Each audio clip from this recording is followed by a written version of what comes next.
এই মুহূর্তে আমাদের সাথে চট্টগ্রাম থেকে যুক্ত হচ্ছেন সহকর্মী রোকন উদ্দিন। রোকনকে দেখতে পাচ্ছি আমাদের সাথে লাইনে রয়েছেন। রোকন, এই ঘটনার পরে কয়জনকে হাসপাতালে পাঠাতে হয়েছে এবং ওখানকার পরিস্থিতি আসলে কি? মানে মারামারি আসলে কি নিয়ে, শেষ পর্যন্ত কোন দলের কয়জন আহত হয়েছেন?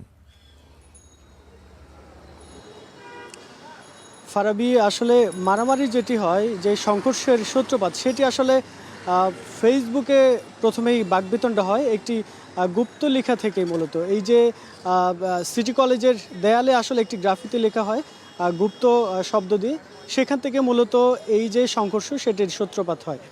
এবং আমরা দেখেছি যে দুপুর 12টা নাগাদ প্রথমে একটি সংঘর্ষ হয়, এরপরই আবার দফায় দফায় কিন্তু ধাওয়া পাল্টা ধাওয়া হয় বিকেল 4টা নাগাদ।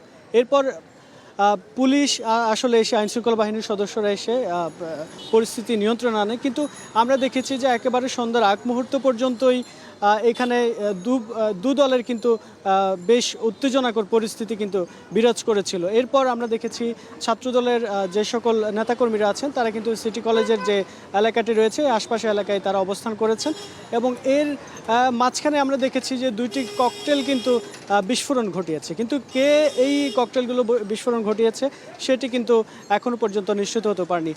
আরেকটা বিষয় বলে রাখি, আপনি যেমনটি বলছিলেন যে আসলে হতাহতের বিষয়টি, এখনও পর্যন্ত হতাহতের আমরা ঠিক সেভাবে বলতে পারছি না যে কতজন আসলে আহত হয়েছে।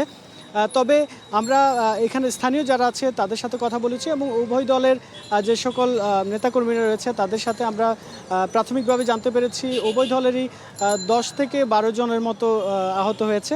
এর মধ্যে শিবির কর্মীর 2 জনের কিন্তু একজনের হাতের বেশ আহত হয় হাতের, এবং আরেকজনের পায়ের যে গোড়ালি সেটি কিন্তু যে ফেলে দেওয়ার যে একটি ঘটনা, কেটে যাওয়ার যে একটি ঘটনা, সেটিও কিন্তু আমরা জানতে পেরেছি। এবং এখন পর্যন্ত এখানকার পরিস্থিতি শান্তিপূর্ণভাবেই কিন্তু রয়েছে, এবং আইনশৃঙ্খলা বাহিনীর সদস্যরা কিন্তু মোতায়েন রয়েছে।